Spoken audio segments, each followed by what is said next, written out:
My name is Trooper Valen Cross, 3rd Company, Hive Ardent Defense Regiment. I'm recording this because someone should know what happened here. Before the green tide came, mornings on the outer perimeter were almost peaceful. You could hear the rumble of the hive behind you, that constant machine breath of 10 million souls, and ahead, only silence. We'd joke about it, Sergeant Tobin and the rest. Another quiet day guarding dust and scrap. The Emperor protects, we'd say, not knowing how desperately we'd need that protection. There were 12 of us in Squad Gamma 7. Tobin kept us tight, kept us human. Corporal Merris always had a joke that wasn't funny. Private Dennick wrote letters to a girl he'd never met. We ate our rations cold that morning. The usual reconstituted protein that tasted like cardboard blessed by the ecclesiarchy. Throne, I'd give anything for that taste now. Anything for that moment when we were still whole, still a squad, still believing the worst thing we'd face was boredom. Hive Ardent rose behind us like a prayer made stone. Spires piercing heaven, walls thick enough to stop a tank column, gun emplacements that could reduce a battalion to ash. We'd been told it was impregnable. We believed it. Faith in the Emperor, faith in ceramite and steel. The outer perimeter was just formality. 30 kilometers of wasteland, sensor posts, and razor wire. Nothing had challenged those walls in 2 centuries. We were guardians of a fortress that needed no guarding. The Vox crackled at 0847 hours. I remember because Dennick had just checked his chronometer, complaining about 3 more hours until rotation. Sensor post Omega 9 reported movement. Massive movement. Then Omega 7, then Omega 4. The posts were going quiet in sequence, east to west, like candles being snuffed. Lieutenant Kashir's voice came through, tight with something we hadn't heard before. Fear. All squads. Combat alert. Prepare for contact. Unknown enemy force. Estimated. The number he gave made no sense. Thousands. Tens of thousands. We moved like we'd trained, muscle memory overriding the ice in our veins. Tobin barked orders. Check your cells. Fix bayonets. Say your prayers. The horizon had changed. Where there'd been nothing but wasteland, now there was a wall of dust that glowed the color of acid and corruption. And beneath it, a sound. Not wind, not machines. Something alive and hungry, a roar that made the ground tremble. Merris stopped joking. Dennick dropped his letter. We understood then. The silence was over. They came like a natural disaster given form and fury. Orks. Thousands upon thousands, their war machines belching smoke and obscenities against nature. We'd seen picture captures in training, heard the lecture sermons. Nothing prepared you for the reality. They were massive greenskin nightmares that laughed as they charged. Their vehicles were scrap held together by violence and belief, but they moved like avalanches. The WAAAGH, that's what Command called it. A psychic wave of aggression that made them unstoppable. We were about to break against that wave. We opened fire at maximum range, last bolt screaming into that green tide, each shot a prayer to the Emperor. I watched Orks fall, punched backward by concentrated fire, and 2 more would take their place. They didn't advance tactically. They surged, a living flood that absorbed our firepower and kept coming. Tobin was on the Vox, calling in artillery coordinates. Heavy bolters from the second line opened up, that beautiful hammering rhythm. For a moment, we thought it might hold them. For a moment, we were still soldiers defending a line. The artillery fell like the Emperor's own wrath, Earthshaker rounds turning the wasteland into a lake of fire and shrapnel. I saw an Ork battle wagon, size of a building, lifted and torn apart. saw greenskins vaporized, scattered, crushed. We cheered. Fools that we were, we actually cheered. But the sound didn't stop. That roaring, that wah. It grew louder. The smoke cleared and they were closer. They'd walked through an artillery barrage like it was summer rain. And they were laughing. The first Ork to reach our line was 8 feet of muscle and murder. Private Ganth put 3 las bolts into his chest. It stumbled, grinned with those horrible tusks, and split him from shoulder to hip with a blade that looked like it had been made from a tank track. The blood was so red against that green skin. Ganth didn't scream, didn't have time. Tobin killed the Ork with a point-blank shot to the face, but 2 more were climbing the barrier. Then 10, then we lost count. The line dissolved into individual fights for survival. There's no glory in melee with Orks, it's butchery. Corporal Merris drove his bayonet into an Ork's throat. It grabbed him anyway, squeezed until his ribs cracked like kindling. I put my lasgun under its jaw and fired until the cell was empty. Dennick was screaming orders that made no sense. Someone was crying for their mother. The air smelled like ozone and open bodies. Tobin grabbed my shoulder, his face covered in blood that wasn't his. "Fall back," he roared, "fighting withdrawal to secondary line." We ran. We left Ganth. We left Merris. We left 3 others whose names I can still recite in my sleep. The withdrawal was a controlled disaster. You fire, you move, you pray the man next to you does the same. The greenskins pursued like they'd been born to hunt, whooping and firing slug throwers that kicked up dust around our boots. Private Yedrin took a round through the spine, kept crawling until Tobin mercy killed him. The hive walls grew larger, close enough to see the defensive guns tracking, waiting for us to clear their firing lanes. Close enough to believe we might make it. 7 of us left from 12. Still a squad. Still fighting. The gates were closing. Those massive slabs of adamantium, each weighing thousands of tons, grinding shut with the finality of a tomb. We ran harder than humans should be able to run, flak armor feeling like it weighed 1,000 pounds. Behind us, the Ork tide rolled closer. The wall guns opened fire over our heads, autocannons and Lasguns turning night into day. Dennick tripped, sprawled. I grabbed his webbing, hauled him up. We made it through with meters to spare, diving through as the gates boomed shut behind us. 4 squads from the outer perimeter came back. Ours was 1, barely. Inside the walls was organized chaos. Planetary Defense Force mixing with guard units, officers shouting coordinates, Medicae stations overwhelmed with screaming wounded. Tobin got us to a resupply point. Fresh cells, frag grenades, a canteen of water that tasted like rust and blessing. We didn't talk. What was there to say? Dennick stared at his hands, still shaking. Private Hale sobbed quietly into her helmet. I tried to count how many rounds I'd fired, lost track, decided it didn't matter. The walls shook with impacts. The Orks were testing our defenses, finding where we'd break. They assigned us to wall section 12. Lieutenant Kashir, somehow still alive, briefed us with dead eyes.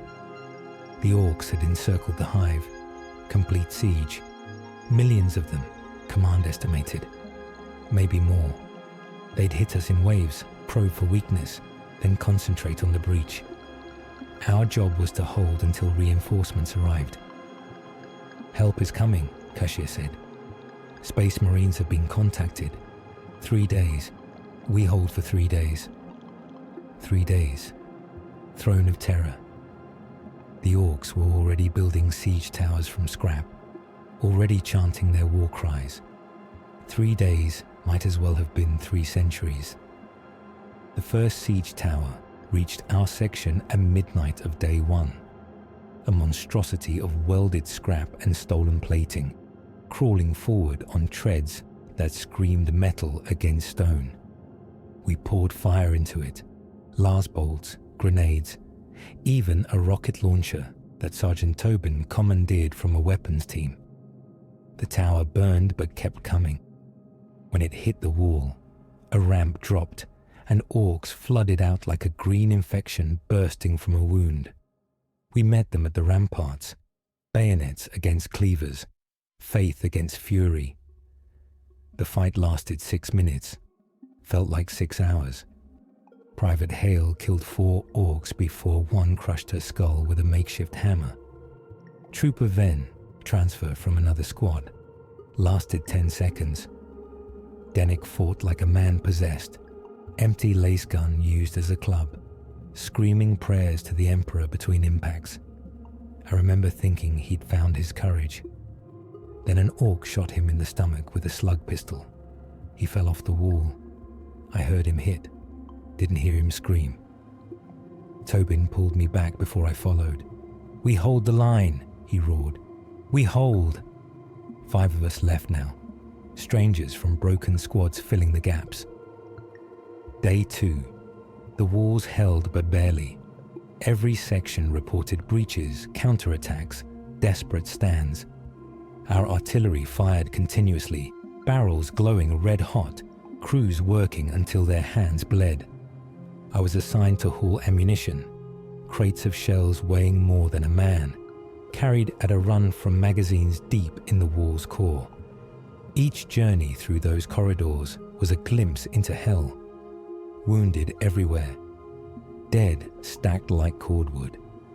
Priests of the Ministorum moving among them, offering final rites, final lies about heroism and the Emperor's embrace.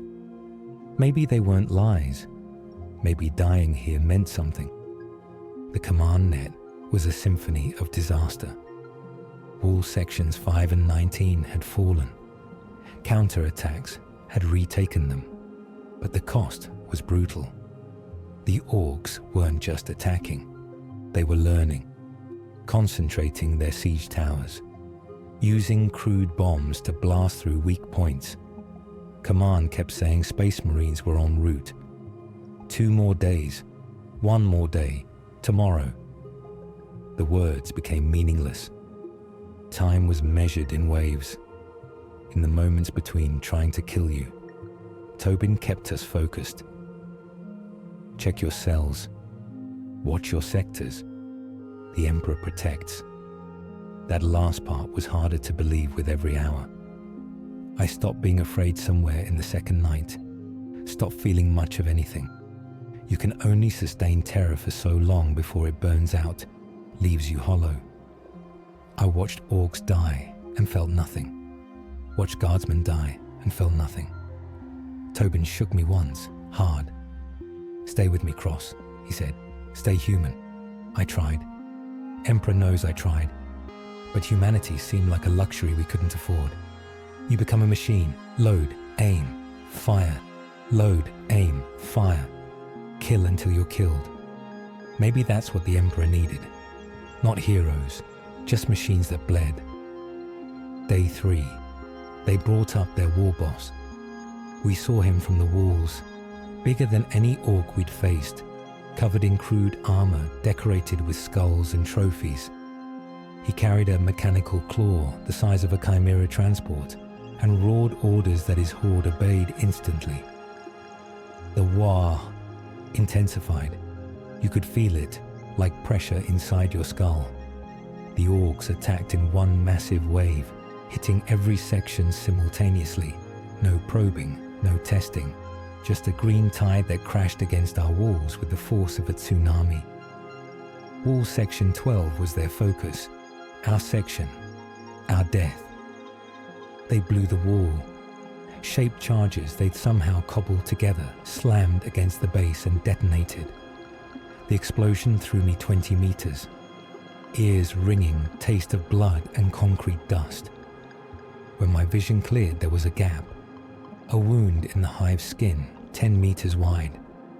Orcs were pouring through, hundreds, thousands. The defenders met them in the breach. Tobin was there, firing point blank until his lasgun melted. I found my feet, found my weapon, joined what was less a defensive line than a mob of desperate humans trying to plug a hole with their bodies. We couldn't hold. Simple mathematics. For every orc we killed, 5 more climbed over its corpse. They were laughing, actually enjoying themselves, these savage creatures finding joy in slaughter. I saw Tobin go down, pulled into the green mass. He fought to the end, I know that. Heard his lasgun firing even as they tore him apart. The breach widened.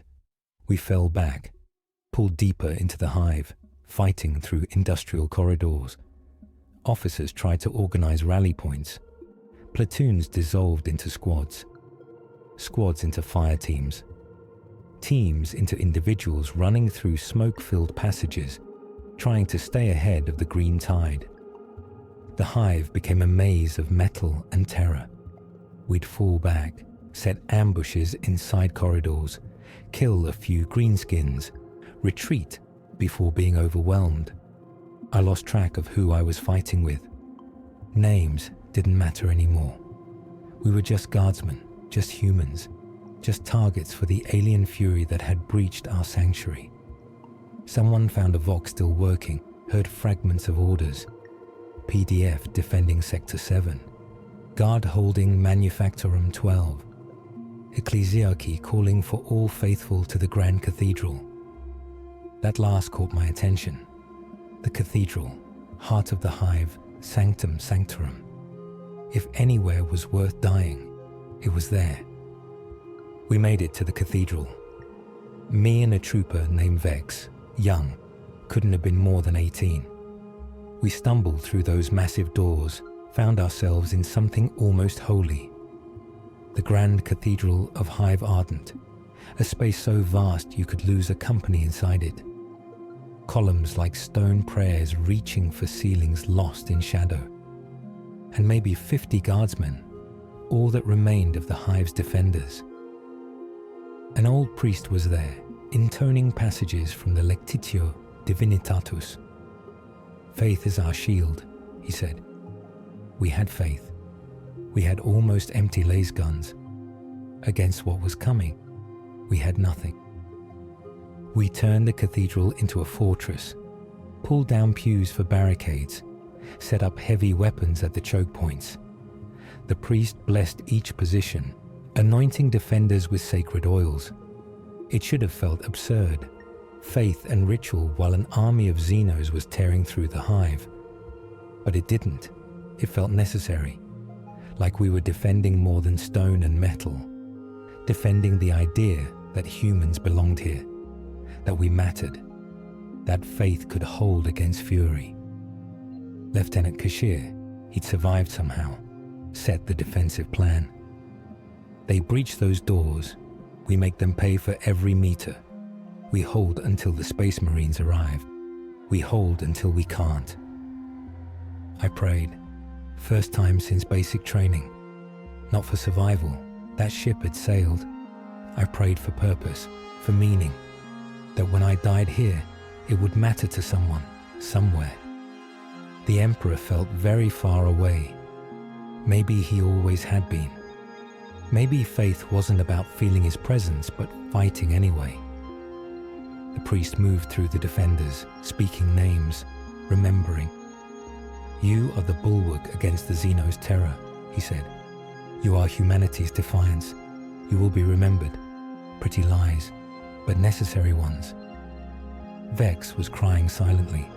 I put a hand on his shoulder. Stay close to me, I said. We go together. The door shook, then again, harder. The Orks had found us, were battering their way in with typical greenskin subtlety, raw force and determination. We could hear them out there, roaring, laughing, excited. This was their paradise. Endless fighting in a target-rich environment. The doors cracked. Kashir gave the order. On my command, make ready. 50 lasguns raised in unison. The crack widened. We could see green skin through the gap. see tusks and crude weapons, see our death approaching with a grin. For the Emperor, Kashir shouted, fire. The concentrated fire cut down the first wave, bodies piling in the doorway. But Orks don't care about cover or casualties. They came anyway, climbing over their dead, using corpses as shields. The heavy bolter team on our right flank fired until their barrel seized. Grenade explosions turned the entrance into an abattoir, but they kept coming. Always kept coming. The wave broke against our positions. Melee again. Always melee at the end. Vex fought beside me. Bayonet work crude but desperate. Watched him gut an orc that should have killed him. The boy had learned to be a soldier minutes before dying. They overwhelmed us. Kashir died holding the central barricade, firing a bolt pistol until his ammunition ran out, then drawing a chainsword I hadn't known he carried. Cut down 3 orcs before a 4th split his skull. The priest kept intoning prayers even as the greenskins reached him. His voice cut off mid-blessing. Defenders fell one by one. Each death bought seconds. Seconds that felt both eternal and worthless. I lost sight of Vex in the chaos. Lost sight of everything except the orc in front of me. Killed it. Turned to find another. This was war reduced to its purest form. Kill or be killed. Stripped of meaning or nobility. I don't know how long I fought. Time stopped meaning anything. My Lasguns charge pack died. Used it as a club. That broke. Found a fallen comrade's knife. The blade snapped in an orc's ribs. Picked up rocks. Anything. Everything. The cathedral floor was slick with blood. Human and Xenos mixing together in one obscene puddle. I slipped. Went down. An orc stood over me, raising some massive cleaver. This was it. I'd held as long as humanly possible. The Emperor would have to accept that. I closed my eyes. Heard the orc's triumphant roar. Heard something else. Thunder from heaven. The ceiling exploded. Not from orc weapons. From Imperial drop pods slamming through the upper hive, breaking through stone and steel like they were paper. The orcs looked up, confused for the first time. The pods opened, and angels of death emerged, space marines of the chapter redacted. 8 feet of ceramite and fury and genetic perfection. They moved through the orcs like scythes through grain. Bolter fire that turned greenskins inside out. Chain swords that carved through armor and bone. The tide turned in seconds. Literally seconds. What 50 guardsmen couldn't hold. 8 space marines secured without apparent effort. One of them stopped beside me. Impossibly large, impossibly perfect. His armor was scarred from 100 campaigns, but maintained with religious care. The helmet turned toward me, glowing red eye lenses meeting human eyes. "Can you stand, guardsman?" The voice was deep, filtered through Vox grills, divine. I tried, failed, tried again, made it to my knees. "Yes, my lord," I managed. He nodded once. "You have done well. The Emperor is pleased with your service." Then he was gone, moving to secure the cathedral. I'd fought for 3 days. He'd been here 30 seconds. The difference between human and transhuman was that vast. More pods landed throughout the hive. An entire company of space marines, supported by their war machines and air superiority. What had taken us 3 days of bleeding to barely contest, they reclaimed in 3 hours. The Voxnet came alive with reports. Orc war boss killed in single combat. Greenskin lines collapsing. The war breaking as their leader fell. Without that psychic cohesion, the Orcs were just scattered warbands. Still dangerous, still savage, but no longer unstoppable. The Space Marines hunted them systematically, clearing section by section, showing the difference between human warfare and post-human perfection.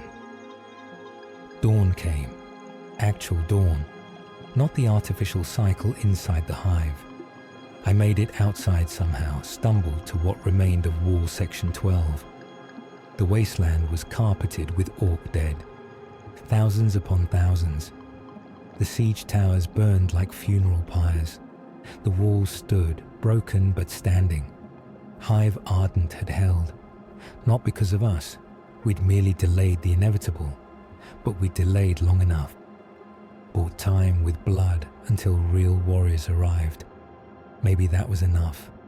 Maybe that's all the Guard ever does. Hold until the Emperor's angels can finish the fight. The medici found me on the wall. Wanted to take me for treatment. I refused. Wasn't hurt, not really, not physically. They moved on. Plenty who needed them more. I saw other survivors. Recognized maybe a dozen faces from the 3-day hell. We didn't speak. What was there to say? The dead outnumbered us 100 to 1. Tobin, Meris, Dennick, Ganth, Hale. The names kept coming. The faces. I'd survived, and they hadn't. No reason. No logic. Just chance and the Emperor's unknowable will. I found Vex. He'd made it. Somehow, the boy had survived the cathedral. We sat together on the wall, not talking, watching the Space Marines secure the perimeter with casual efficiency. He looked older. We all did. You can't live through something like that and remain unchanged. The boy who'd written letters to a girl he'd never met was gone. The jokes, the routine, the belief that the Guard was just a job, all gone, burned away. What remained was harder, hollowed out. Maybe that's what the Imperium needed. Maybe that's what we'd always been meant to become. They held a mass funeral 3 days after the siege ended. The entire outer perimeter had become a graveyard. Priests intoned the names of the fallen, thousands of names taking hours to recite.